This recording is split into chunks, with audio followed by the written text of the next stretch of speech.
हाय दोस्तों, अब हम बनाने वाले हैं URL shortener project. URL shortener project में जैसे फॉर एग्जांपल आप कभी-कभी देखते हो कि बहुत बड़े-बड़े यूआरएल्स होते हैं, उनको शॉर्ट करके एक छोटा यूआरएल बना लेते हो कभी-कभी आप। जैसे यूट्यूब को अगर आप शेयर करोगे मेरी वीडियो किसी दूसरी वीडियो के साथ, तो उस यूट्यूब वीडियो के बहुत बड़ा यूआरएल बनेगा। तो उस यूआरएल को, बड़े यूआरएल को आप एक छोटा-सा यूआरएल कैसे बना सकते हैं, उसको मैं आज समझाने वाला हूँ अपने इस नोड.जेएस के प्रोजेक्ट में। इस प्रोजेक्ट में हम कुछ चीजें यूज करने वाले हैं। हम HTTP हैंडल करेंगे HTTP मॉड्यूल के साथ। कोर HTTP मॉड्यूल जो हमारा नोड.जेएस का ही पार्ट है, उससे हम HTTP रिक्वेस्ट हैंडल करने वाले हैं। और जो हम यूआरएल शॉर्टनर के लिए जो यूज करेंगे वो जेसन फाइल यूज करेंगे, जिसमें हम ओरिजिनल यूआरएल की मैपिंग कर लेंगे शॉर्ट यूआरएल के साथ। जिससे क्या होगा, आप शॉर्ट यूआरएल भी अपने वेब ब्राउजर पर डाल के देखोगे। जैसे कि फॉर एग्जांपल मैं google.com को शॉर्ट करके कोई यूआरएल बनाऊंगा, तो मैं अपना शॉर्ट यूआरएल को ब्राउजर पर डालूंगा तो google.com ही खुलेगा। इस तरह समझ लो। फॉर एग्जांपल जैसे कि कोई भी एग्जांपल मान लो कि node.js.com में खोलूंगा, तो node.js.com की जगह मैं अपना वो यूआरएल खोलूंगा तो node.js.com खुलेगी। और इसमें हम यूज करने वाले हैं UUID। UUID का मतलब होता है यूनिवर्सल यूनिक आइडेंटिफायर। UUID के थ्रू ही हम यूआरएल को शॉर्ट करेंगे। तो शॉर्ट आईडीज बनाने के लिए हम UUID का यूज करने वाले हैं। तो ये एक्सटर्नल मॉड्यूल है, तो इसको हम npm install UUID करके ही इंस्टॉल करेंगे पहले। ठीक है। और ये सब काम करने वाले हैं विदाउट एक्सप्रेस.js का यूज नहीं करेंगे। जितना मैंने आपको अभी तक सिखाया उतने में ही हम सारा कुछ मैनेज करने वाले हैं। तो यहाँ तो अपने VS कोड पे जाके सबसे पहले अपना प्रोजेक्ट की फाइल क्रिएट करते हैं और जो भी डिपेंडेंसी हमारी इस प्रोजेक्ट में लगेंगी उन सबको इंस्टॉल कर लेते हैं। तो यहाँ जाके हम अपना प्रोजेक्ट का नाम लिख लेते हैं URL short.js। ठीक है, हमने अपना प्रोजेक्ट का नाम लिख लिया। अब इसमें क्या क्या हमें चीज़ें चाहिए वो हमें इंस्टॉल करनी है। जैसे कि फॉर एग्जांपल हमारा HTTP चाहिए, तो इसको पहले HTTP को इंपोर्ट कर लो। इंपोर्ट HTTP फ्रॉम HTTP, इस तरह से HTTP इंपोर्ट कर सकते हो। एक्सप्रेस का यूज नहीं कर रहे हम, क्योंकि एक्सप्रेस से बहुत सिंपल बन जाती है वैसे ये एप्लीकेशन, बट हम नॉर्मल कोर नोड.जेएस ही यूज करने वाले हैं। ठीक है, npm init करके अपना प्रोजेक्ट को सेटअप कर लो। प्रोजेक्ट सेटअप कर लिया और इसके बाद पैकेज जेसन फाइल बन जाएगी। इस पैकेज जेसन में टाइप लिख लो, क्योंकि हमें टाइप हम करने वाले हैं मॉड्यूल टाइप यूज करने वाले हैं। तो हम जावास्क्रिप्ट में मॉड्यूल यूज करेंगे, ना कि कॉमन जेएस। ठीक है। और हमें क्या डिपेंडेंसी चाहिए, UUID हमें इंपोर्ट करनी है, तो npm install UUID। इस तरह से हम इंस्टॉल कर लेंगे UUID। यहाँ जाके आप चेक भी कर सकते हो डिपेंडेंसी में आपने UUID आपने यहाँ से इंपोर्ट कर लिया। चलो चेक कर लेते हैं कि UUID हमारा वर्क कर रहा है कि नहीं कर रहा। तो इंपोर्ट करते हैं पहले।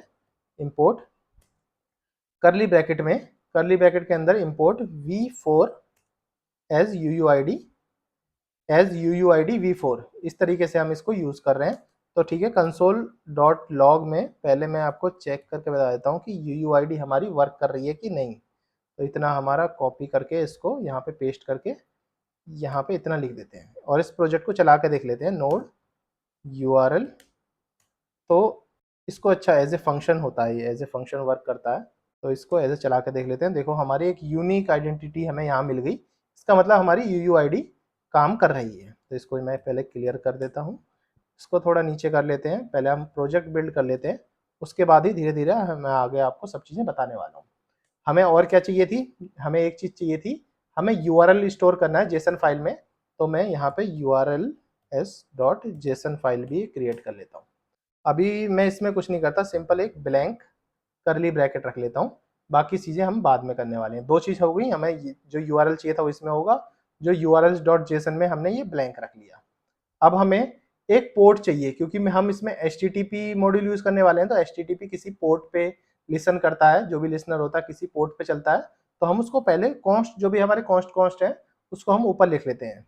तो हम कॉन्स्ट करके एक पोर्ट लिख लेता हूँ। पोर्ट मान लेता हूँ कि 3002 पे चलाना है मुझे पोर्ट। इस तरह से मान लो ये मैंने एक पोर्ट ले लिया जो मेरे को इस पोर्ट नंबर पे हमारा प्रोजेक्ट चलेगा। ठीक है, अब मैं कर देता हूँ लोड शॉर्ट URL।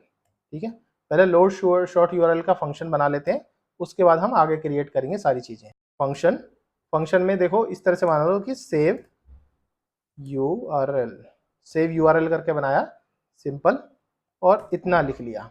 अब इसमें क्या है, जो भी हम सेव करेंगे वो किसी न किसी फाइल सिस्टम के थ्रू करेंगे या किसी चीज के थ्रू करेंगे, फॉर एग्जाम्पल मान लो मैं फाइल सिस्टम के थ्रू करता हूँ, इम्पोर्ट fs फ्रॉम fs, तो यहाँ फाइल सिस्टम का भी यूज कर लेते हैं हम।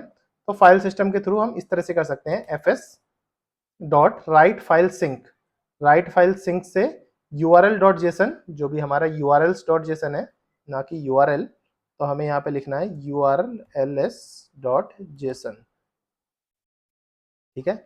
url डॉट जेसन में हम अपना फाइल राइट करने वाले हैं, और फाइल कैसे राइट करने वाले हैं, जेसन डॉट स्ट्रिंगिफाई करके। तो url के बाद मैं ये भी लिख देता हूँ नल, और हमें टू, इससे क्या है थोड़ा सा फॉर्मेट अच्छा बन जाता है, url के अंदर का जितना भी फॉर्मेट जो क्रिएट होगा वो थोड़ा ठीक सा दिखेगा। मैं ऑलरेडी आपको बता चुका हूँ इसका क्या मतलब होता है। तो ठीक है, मैंने यहाँ से अपना url को लोड कर लिया, एक तरह समझो कि फंक्शन को लोड कर लिया है। तो सेव url, यहाँ ऐसे लिख सकते थे, देखो function to save url to a file, ठीक है। ये थोड़ा मीनिंगफुल लग रहा है, यहाँ से एक फंक्शन लिख दिया जो यहाँ पे यूज कर रहे हैं। अब एक सर्वर बना लेते हैं, जैसे कि मेरे को हमने HTTP यूज करा था, HTTP से हम एक सर्वर क्रिएट कर सकते हैं। तो सर्वर करके ही इसका नाम रख लेते हैं, और HTTP डॉट क्रिएट सर्वर से हम सर्वर बना सकते हैं। सर्वर के अंदर जो होता है वो क्या होता है, एक रिक्वेस्ट होती है, एक रिस्पॉन्स होती है, ये सब मैं ऑलरेडी आपको HTTP के लेक्चर में बता चुका हूँ। इस पे करने के बाद इसको थोड़ी सी हमें वो करना है कि थोड़ा लॉजिक लिखना है कि रिक्वेस्ट डॉट मेथड, जो रिक्वेस्ट की बात चल रही है अभी, रिक्वेस्ट डॉट मेथड पोस्ट है, तो and request dot URL shorten है। ये एक लॉजिक है, अभी मैं बताऊंगा इसका क्या मतलब है। वैसे आपको पता भी है, request dot method gate, post, PAT, patch, ये सब चीजें होती हैं। अगर पोस्ट है और request dot URL, URL shorten लिखा हुआ है, यूआरएल का बाद शॉर्टन लिखा हुआ है, इसके लॉजिक अभी धीरे धीरे आपको पता चलेगा क्या है, मैं जब आपको बताने वाला हूँ। तो पहले लेट्स बॉडी जो है इसको क्लियर कर दो, एक वेरिएबल ले लिया बॉडी, जिसको ब्लैंक कर दिया, मतलब ब्लैंक के ब्लैंक ले ही लिया। अब रिक्वेस्ट डॉट ऑन में अभी क्या है, हम जो डेटा है ना उसको लोड करा रहे हैं, क्योंकि हमने कोई एक्सटर्नल एक्सप्रेस जेएसआर ये सब चीज़ तो यूज़ नहीं कर रहे, तो हम जो चंक डेटा है ना उसी को स्ट्रिंग में कन्वर्ट कर रहे हैं। तो मैंने ऑलरेडी ये भी बता रखा है आपको, चंक डेटा को स्ट्रिंग में कैसे कन्वर्ट करते हैं। तो रिक्वेस्ट डॉट ऑन से डेटा उठा सकते हो चंक के रूप में, चंक को स्ट्रिंग में कन्वर्ट कर सकते हो। बॉडी जो भी हमने बॉडी लिया है उसमें प्लस इज इक्वल टू लिख दिया है, तो चंक डेटा को हमने ऐसे बॉडी में यहाँ पे ऐसे स्ट्रिंग में करके कन्वर्ट कर दिया है। अब यहाँ पे request dot on, request dot on से एंड जो को, ये तो हमारा नॉर्मल डेटा एंड है, यहाँ से हम लिसनर को एंड कर रहे हैं, तो एंड कर रहे हैं। तो इसके अंदर ऐसे मानो कि इसके अंदर ऐसे रख लो पहले, जिससे आपको कॉमा और ये सब चीज़ें मिसमैच ना हो। तो इसमें ट्राई कैच का यूज़ करेंगे हम, ट्राई, एक ट्राई बना लिया और एक बना लिया कैच। कैच, कैच में क्या है, हम एरर दिखाने वाले हैं, और ट्राई में एरर भी इस तरह से दिखाएंगे हम, जैसे सर्वर का एरर होता है कि अगर एरर 400 आ रहा है, ये लिखो response dot write head, write head, और एरर इसमें 500 एरर दिखा रहे हैं। और एरर भी दिखाएंगे हम एप्लीकेशन जेसन में, कंटेंट टाइप एप्लीकेशन जेसन रख लिया, और इसके नीचे इसमें एरर दिखा दो रिस्पॉन्स डॉट एंड में जेसन डॉट स्ट्रिंगिफाई के अंदर करके, कि इंटरनल सर्वर एरर, कि अगर 500 है तो इंटरनल सर्वर एरर आता है, मतलब कि इनवैलिड रिक्वेस्ट लोड हुई है, इस तरह से मान लो। अब क्या है, हमें ट्राई के अंदर लिखना है जो भी हमारा लॉजिक बनने वाला है। तो कॉन्स्ट करके पहले ओरिजिनल यूआरएल निकाल लो, original URL JSON dot parse body से निकाल लिया, जो भी ओरिजिनल यूआरएल होता है वो इसमें डिस्ट्रक्चरिंग करके हमने यहाँ पे लगा दिया। अब इसके अंदर इफ अगर ओरिजिनल यूआरएल नहीं है तो वो भी हैंडल कर लेते हैं। अगर ओरिजिनल यूआरएल नहीं है तो 400 एरर आएगा। 400 एरर में क्या है, original URL is not required. देखो ये एरर स्टेटस आपको पता होना चाहिए, जब भी मैं एक बार बोल रहा था कि सारे एरर स्टेटस आप नेट से देख के पता कर लो। तो इसमें इस तरह से करने के बाद रिक्वेस्ट डॉट एंड से यहाँ से रिटर्न कर सकते हैं, या फिर रिटर्न मैंने यहाँ पे भी कर दिया, चाहते तो ऐसे ना करके हम रिक्वेस्ट डॉट एंड करते और यहाँ से इसको ऐसे रिटर्न कर देते, एक ही बात पड़ती, दोनों में से जो भी करना है। तो इधर से हमने ओरिजिनल यूआरएल में ये दिखा दिया कि अगर ये एक चेक लगा दिया कि अगर ओरिजिनल यूआरएल नहीं है, अगर कोई भी गलत यूआरएल दे रहा है यूजर, तो उसको 400 एरर दे दो कि भैया ओरिजिनल यूआरएल इज रिक्वायर्ड, कि ओरिजिनल यूआरएल रिक्वायर्ड है, इस तरीके से। अब असली जो है, राइट क्लिक करके इसको पहले फॉर्मेट कर लेता हूँ, ठीक है, फॉर्मेट हो गया। अब क्या है, अब इसके बाद जो रियल जो लॉजिक है वो यहाँ से स्टार्ट होगा। पहले कॉन्स्ट करके शॉर्ट आईडी उठा लो। शॉर्ट आईडी कहाँ से उठाओगे, UUID V4 से स्लाइस कर दो कि देखो मुझे शॉर्ट आईडी 6 तक चाहिए, 0 से 6 तक के बीच में चाहिए स्लाइस, इससे बड़ा मुझे यूआरएल नहीं चाहिए, मतलब 6 डिजिट का चाहिए, या फिर 6 कैरेक्टर का चाहिए, जो भी यूयूआईडी प्रोवाइड कराएगा उसको हमने ये डिफाइन कर दिया। अब इसके बाद क्या है, जो भी यूआरएल्स था, यूआरएल्स उसको शॉर्ट आईडी, इसके अंदर शॉर्ट आईडी डालो और उसको मैप कर दो ओरिजिनल यूआरएल के साथ। ठीक है, इतना कर लिया। अब क्या है, इसके बाद सेव यूआरएल कर दो। सेव यूआरएल, सेव यूआरएल कहाँ है, देखो हमने ऊपर लिखा था सेव यूआरएल में, उसको सेव कर दिया, मतलब अपनी जेसन फाइल में उसको सेव कर दिया। अब थोड़ा सा नीचे आते हैं, सेव करने के बाद उसको रिस्पॉन्स में भी कुछ देना है। रिस्पॉन्स डॉट राइट में कंटेंट टाइप में लिख दिया। देखो 201 का मतलब है कि पोस्ट रिक्वेस्ट, 201 का मतलब है पोस्ट रिक्वेस्ट मारी आपने। और शॉर्ट यूआरएल पता है कैसा बना दिया आपने, रिस्पॉन्स डॉट एंड में स्ट्रिंगिफाई करके शॉर्ट यूआरएल को ऐसा बना दिया। एचटीटीपी को लोकल होस्ट डालोगे आप, लोकल होस्ट के बाद पोर्ट डालोगे, पोर्ट जो भी आपने दिया 3002, उसके बाद अपनी शॉर्ट आईडी डालोगे। अगर ये यूआरएल आप अपने ब्राउजर पर चलाओगे तो एक शॉर्ट यूआरएल की तरह वो काम करेगा। जैसे google.com की जगह आप ये लिखोगे तो google.com ओपन होगा, इस तरीके से मानो। तो इस तरीके से आपने शॉर्ट यूआरएल बना दिया। मैं जैसे जैसे बनाऊंगा उसके हिसाब से आपको ये अच्छी तरह समझ आ जाएगा। अभी थोड़ा सा आपको समझ नहीं आ रहा होगा, जैसे मैं आपको पोस्ट रिक्वेस्ट मार के दिखाऊंगा, फिर एक यूआरएल क्रिएट होगा शॉर्ट यूआरएल, उस शॉर्ट यूआरएल को मैं अपने ब्राउजर पर चलाऊंगा, जब आपको समझ आएगा ये किस तरीके से काम कर रहा है। अब इफ के बाद ये जो इफ है, इस अब इफ को बंद करो पहले। अब इफ के बाद ही मुझे यहाँ पे लिखना है एल्स इफ। एल्स इफ थोड़ा सा मैंने इफ को बंद कर दिया है, जो आपको मैं एल्स इफ में गेट मेथड भी लगाना सिखा लूँ, क्योंकि अभी तक आपने पोस्ट मेथड लगाया है तो रिक्वेस्ट डॉट मेथड आप अब गेट यूज करोगे। तो अब याद रखोगे, आपने यहाँ पोस्ट लिखा था इफ के अंदर, एल्स इफ के अंदर आप गेट मेथड यूज कर रहे हो। तो गेट मेथड किस लिए होता है, यूआरएल को चलाने के हिसाब से समझ लो। अब पहले कॉन्स्ट करके शॉर्ट आईडी से रिक्वेस्ट डॉट यूआरएल स्लाइस कर दो 1। स्लाइस 1 का मतलब क्या है, हमने रिमूव करा है कि बैकस्लैश लोड ना हो, इस तरह से समझ लो। जैसे मैं लोड कराऊंगा फिर बताऊंगा इसका क्या मतलब होता है। अब इसके अंदर इफ लगाओ, यूआरएल डॉट शॉर्टन है, यूआरएल डॉट शॉर्टन है, तो अपना रिस्पॉन्स डॉट राइट पे 302, तो 302 स्टेटस कोड के साथ आप यूआरएल को लोड करा दोगे, तो रिस्पॉन्स डॉट एंड इस तरह से कर दोगे। ठीक है, इफ वाला कंडीशन चल गई। अब इफ के बाद एल्स कंडीशन में अगर कोई एरर आता है, 404 एरर आता है यूआरएल नॉट फाउंड करके, ये वाला भी, ये वाली सिचुएशन भी आप हैंडल कर लोगे।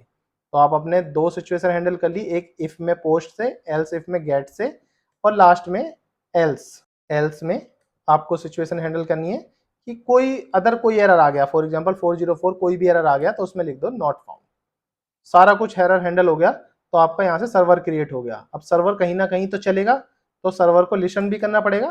तो ऐसे समझ लो कि अब यहाँ पे सर्वर उठाओ, सर्वर डॉट लिसन, लिसन में वही पोर्ट लिसन करेंगे 302 से, यहाँ से लिसन करो पोर्ट और इसको यहाँ से करो बंद, और इसके अंदर कंसोल लॉग में लिख दो कि server is running this port. ठीक है, इस तरीके से हमने हमारा पूरा यूआरएल शॉर्टिंग वाला बना दिया सिस्टम। अब जैसे आप इसको रन करोगे कोड को, अब ध्यान से देखने वाली बात होगी, ध्यान से देखना।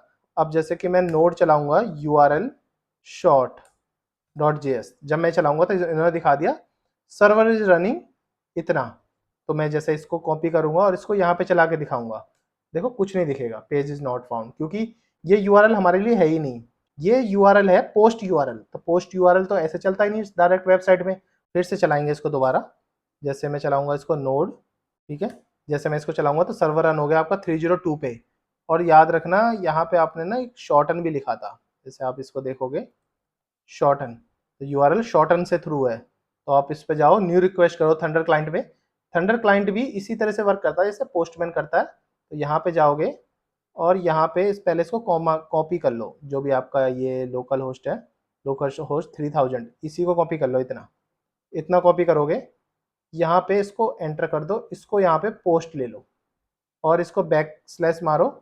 यहाँ पे आपने ना एक शॉर्टन लिखा था, ध्यान से देखोगे तो नीचे आओ, हमने लिखा था यहाँ पे शॉर्टन यूआरएल, ये रहा शॉर्टन यूआरएल। तो इसके बाद इसको शॉर्टन करके इस तरह से इसको सेंड करना है, और उससे पहले आपको बॉडी में यूआरएल देना भी होगा, किस यूआरएल को आप शॉर्ट कर रहे हो। तो यहाँ पे आपको बताना पड़ेगा, जैसे कि ओरिजिनल यूआरएल करके लिखा है हमने यहाँ पे, ध्यान से देखोगे, थोड़ा सा नीचे जाओ, ओरिजिनल यूआरएल, यहाँ पे original URL as a string में आप इसको बता दो ओरिजिनल यूआरएल क्या है। तो https google.com, ठीक है, इस तरह से, या तो आप सीधा इधर लिख लो google.com, google.com, इसको जैसे आप कॉपी करोगे इस पूरे को यहाँ से लेके यहाँ तक ही कर लेते हैं, इस पूरे को कॉपी करोगे और इस google.com को इस google.com के साथ रिप्लेस कर दो।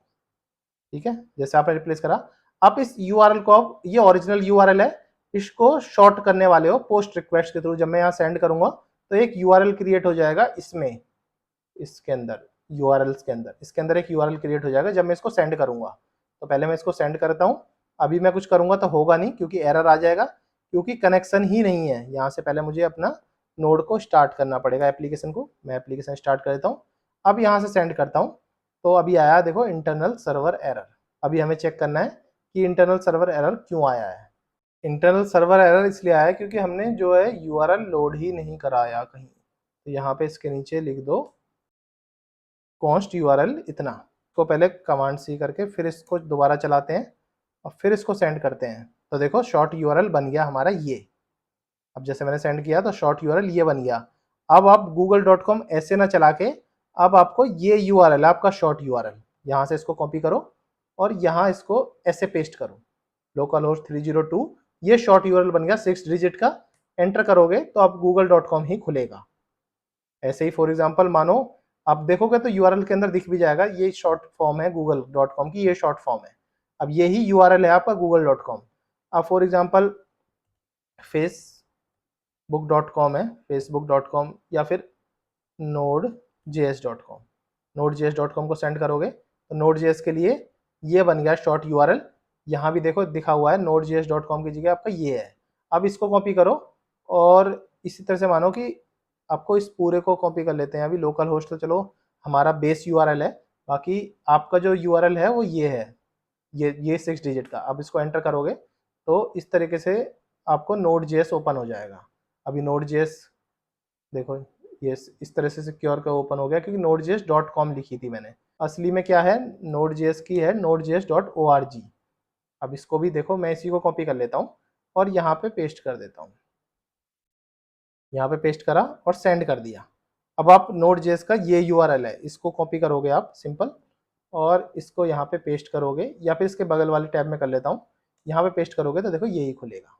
इस तरीके से आप एक शॉर्ट यूआरएल बना सकते हो। और पोस्ट मेथड का यूज भी आप थंडर में ही, अपने थंडर क्लाइंट में ही कर सकते हो। बहुत ही सिंपल इंटरफेस है थंडर क्लाइंट का, जो इजीली चीजें लाइट वेट भी है, बहुत ही कभी हैंग नहीं होता। और इस तरीके से यूआरएल देखो, शॉर्ट यूआरएल ऐसे ऐसे बनते जाएंगे आपके प्रोजेक्ट में। बहुत ही सिंपल सा कोड था, बेसिक नोड.जेएस का यूज करते हुए, एक्सप्रेस.जेएस का यूज भी नहीं करा और शॉर्ट यूआरएल प्रोजेक्ट आपका बनके रेडी भी हो गया। तो ठीक है, अभी के लिए इतना ही। अगर वीडियो इन्फॉर्मेटिव लग रही हो तो मेरे चैनल को सब्सक्राइब किए बिना ना जाए दोस्तों। फिर मिलते हैं नेक्स्ट लेक्चर में एक्सप्रेस.जेएस के साथ, तब तक के लिए थैंक्स फॉर ज्वाइनिंग।